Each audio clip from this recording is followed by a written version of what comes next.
जोहार friends, most welcome all of you in my YouTube channel exam elites. तो friend, आज हम लोग पढ़ेंगे भारतीय संविधान की सभी अनुसूचियाँ। ये टॉपिक तो बहुत छोटा है फ्रेंड्स, लेकिन उतना ही ज़्यादा इम्पोर्टेंट है। तो टॉपिक छोटा होने के कारण से इसको हम एक ट्रिक के माध्यम से कर देंगे, जिससे कारण से एग्जाम में को कन्फ्यूजन ना हो, जिसको हम लोग जल्दी में पढ़ भी सकते हैं, लेकिन उसमें एग्जाम में कन्फ्यूजन भी होने की कोई संभावना नहीं हो। जिसको सीधा सी एक ट्रिक इसका एक ही है फ्रेंड्स। तो उसका ट्रिक क्या है फ्रेंड्स? स्पॉट्स। एक वर्ड याद रखिए, उसका क्या है, उस ट्रिक का वर्ड क्या है? स्पॉट्स। स्पॉट्स बोले तो स्पॉट्स मीन्स क्या होता है? देखिए, हम लोग जैसे खेल कूद ऐसे बोलते हैं spots person, spots person, spots man, तो वही याद रखना स्पॉट्स। इस स्पॉट्स में क्या दैट मीन्स यस इंडिकेट कर रहा है पहला अनुसूची का, पी दूसरा का, ई वो तीसरा का, आर चौथा का, टी पाँचवा का और यस छठा का।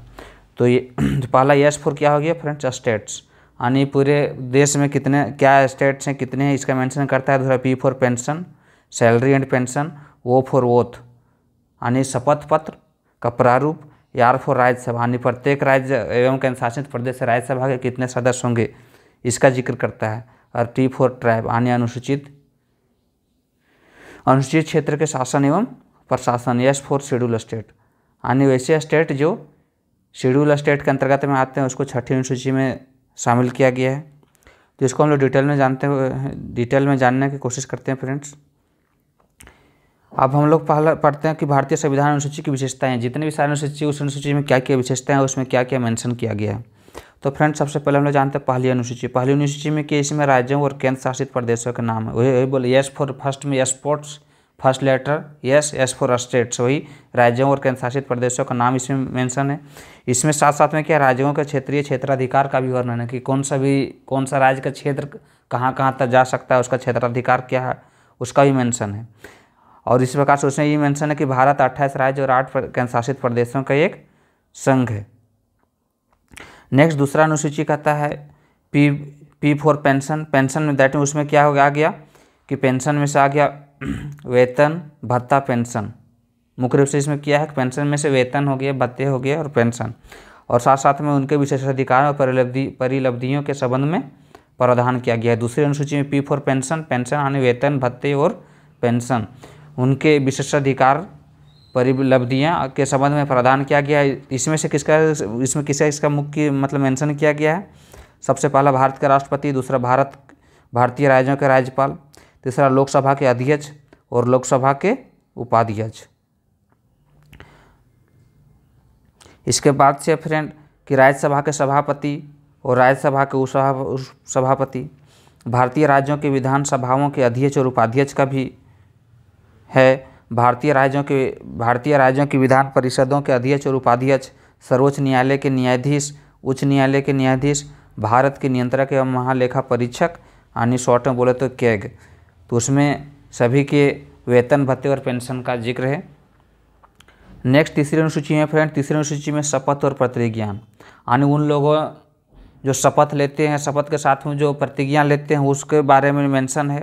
तो किस में कहता है? तीसरी अनुसूची में S P O for oath यानी तीसरी अनुसूची में वो जैसे शपथ और प्रतिज्ञान का जिक्र है। तो ये किसके लिए है?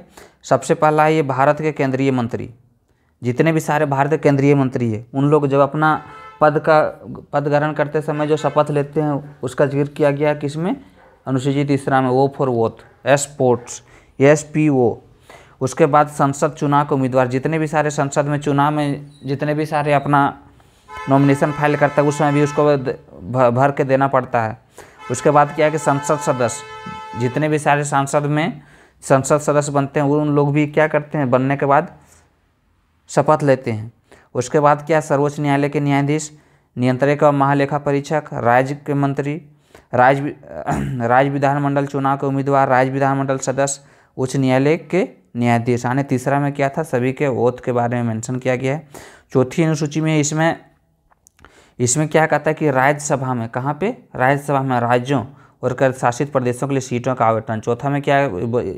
S P O R T S, R for Rajya Sabha, Rajya Sabha में कौन से राज्य से कितने कितने सीट होगा, इसका मेंशन किया गया है। पाँचवीं अनुसूची में क्या? पाँचवीं अनुसूची में अनुसूचित क्षेत्र और अनुसूचित जनजातियों के प्रशासन और नियंत्रण, वही टी फॉर ट्राइब्स SPORTS।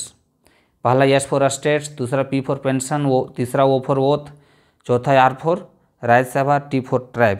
वही ट्राइब पांचवा में क्या कहता है अनुसूचित, इसमें से कहता है ट्राइब्स में अनुसूचित क्षेत्र और अनुसूचित जनजातियों के प्रशासन और नियंत्रण, यानी जितने भी सारे अनुसूचित जनजाति हैं, जो भी ट्राइब्स है, उसके क्षेत्रों का उसका प्रशासन किस प्रकार से होगा और उसका नियंत्रण किस प्रकार से होगा, उसके कल्चर का, उसका ट्रेडिशन का किस प्रकार से कंजर्वेशन किया जाए, इसका उसमें जिक्र किया गया है फ्रेंड्स।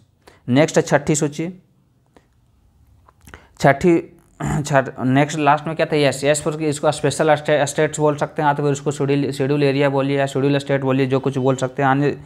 उसको वो शेड्यूल एरिया के अंतर्गत में क्या कहते हैं, मुख्य रूप से क्या है कि पूर्वोत्तर राज्य में से असम, मेघालय, मिजोरम और त्रिपुरा। कौन कौन?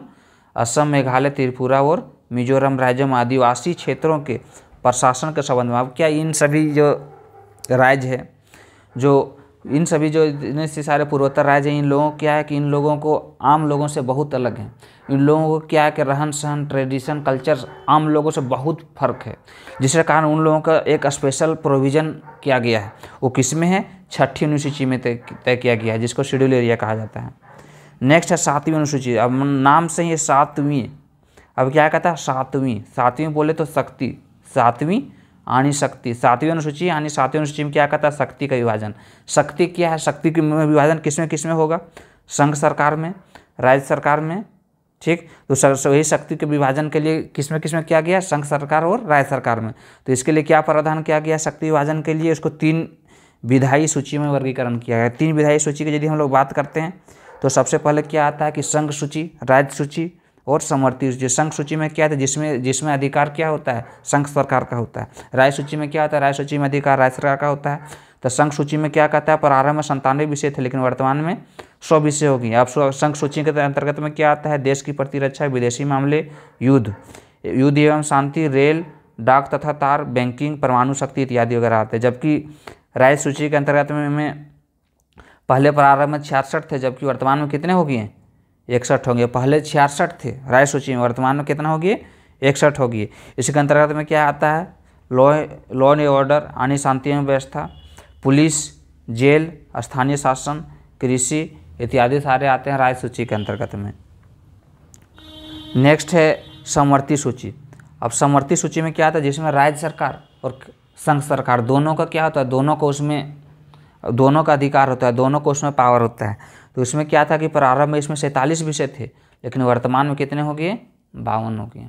समवर्ती सूची में पहले कितने विषय थे? 47 विषय थे, वर्तमान में कितना हो गया? 52 हो गया। तो उस 52 में से क्या है कि सबसे पहला हो गया शिक्षा, स्वास्थ्य, आर्थिक नियोजन, वन, बिजली, समाचार पत्र, ये सब सारा किसका पर आ गया है? समवर्ती सूची। यानी समवर्ती सूची में क्या है? इन सारे सूचियों में यानी कि इन सारे विषयों में हर किसी को देखरेख करने की जिम्मेदारी है, हर एक सरकार इसको देखरेख करेंगे। नेक्स्ट 8वीं अनुसूची। 8वीं अनुसूची क्या कहते हैं? भारत के संविधान द्वारा मान्यता प्राप्त, इसमें क्या 22 आधिकारिक भाषाओं का जीर्ण। बस 8वीं अनुसूची का याद रखना मुख्य रूप से क्या है कि 22 आधिकारिक भाषा, जितने भी सारे 8वीं अनुसूची में क्या है? 22 भाषा का वर्णन किया गया। उसमें से क्या था? प्रारंभ में 14 भाषाएँ थे, लेकिन वर्तमान में इसमें कितना हो गया है? 22 हो गया है। अब 14 में से कौन है? असमिया। उस पहले 14 थे, बाद में 22 हो गए हैं। अब उस 22 में से कौन कौन है? असमिया, जिसके लिए असमिया भाषा जिसकी लिपि असमिया लिपि है, बंगाली, बोडो, डोगरी क्या है कि कश्मीर बोले जाने वाली भाषा है, जबकि इसकी लिपि क्या है? टाकरी या टकरी लिपि। गुजराती ये तो पता है, हिंदी, कन्नड़, कश्मीरी, कोंकणी क्या है फ्रेंड्स? कोंकणी कहाँ पे बोला जाता है? गोवा, कर्नाटक और महाराष्ट्र में बोला जाता है। उसके बाद नेक्स्ट है मैथिली, मलयालम, मणिपुरी, मराठी, नेपाली, उड़िया, पंजाबी, संस्कृत, संथाली, सिंधी कहाँ बोला जाता है? सिंधी तो पाकिस्तान के सिंध प्रांत में बोला जाता है, लेकिन अभी वर्तमान में यदि भारत देश में कहा जाता है, अभी गुजरात के कुछ क्षेत्रों में सिंधी बोला जाता है। नेक्स्ट है फ्रेंड तमिल, तेलुगु और उर्दू। अब इन सारा भाषा पहले 14 भाषा थे, तो बाद में किस तरीके से जोड़ा गया? 21वां संविधान संशोधन 1967 ईस्वी में सिंधु को जोड़ा गया। 1967 में सिंधु कितना था? 21वां था। 1967 में सिंधी को जोड़ा गया। उसे 21वां बाद 71वां संविधान संशोधन 1992 में किसको जोड़ा? कोंकणी, मणिपुरी और नेपाली, 3 को जोड़े, कोंकणी, मणिपुरी और नेपाली। नेक्स्ट है 92वां संशोधन 2003, और 92वां संशोधन 2003 में क्या था, मैथिली, संथाली, बोडो और डोगरी। मैथिली, संथाली, बोडो और डोगरी, इन 4 भाषा को जोड़ा गया है किसमें, 92वां संविधान संशोधन 2003 के तहत से जोड़ा गया। और सिर्फ इतना ही नहीं, 8वीं अनुसूची में शास्त्रीय भाषा को भी इंक्लूड किया गया। शास्त्रीय भाषा में कौन कौन से भाषा आते हैं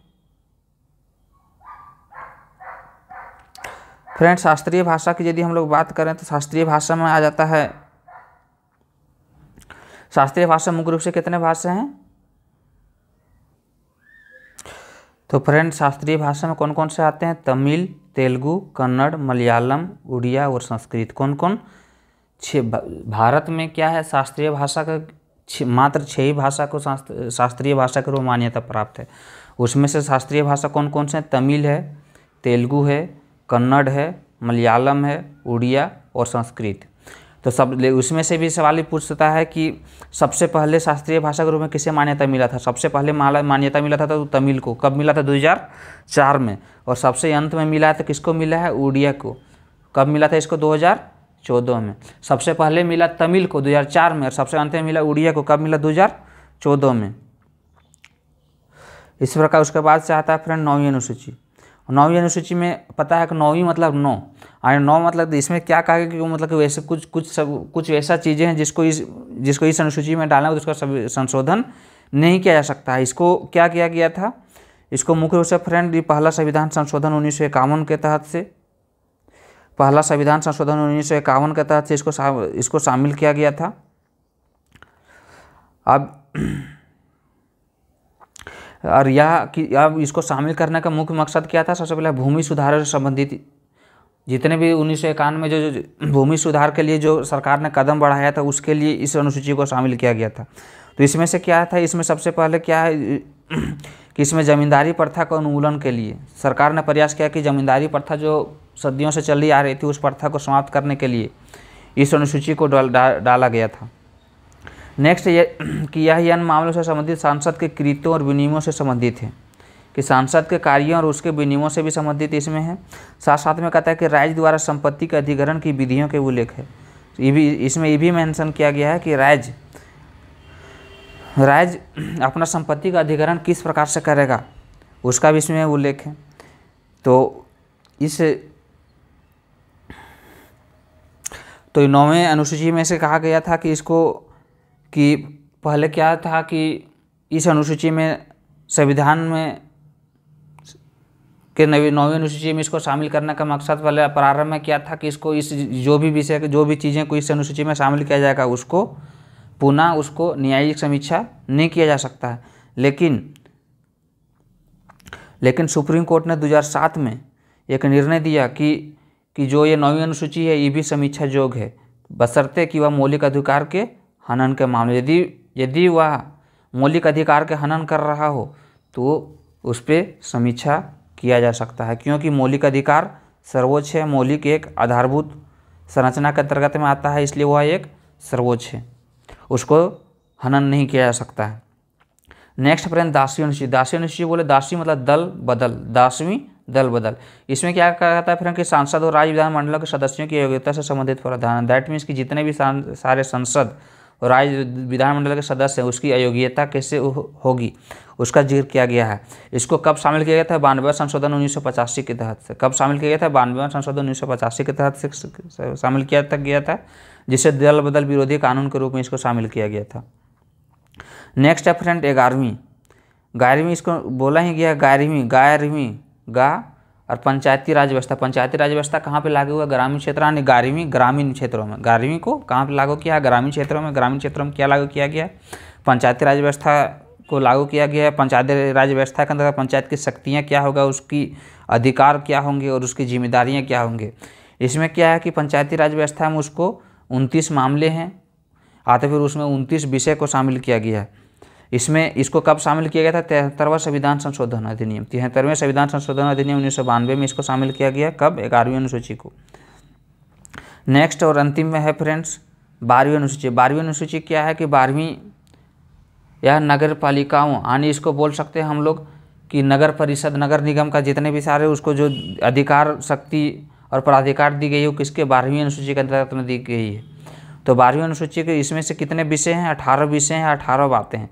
इसको भी कब शामिल किया गया? 74वें संविधान संशोधन 1992 अधिनियम के द्वारा, 74वें संविधान संशोधन अधिनियम 1992 के द्वारा। तो इस प्रकार से सभी अनुसूची खत्म हुए फ्रेंड्स।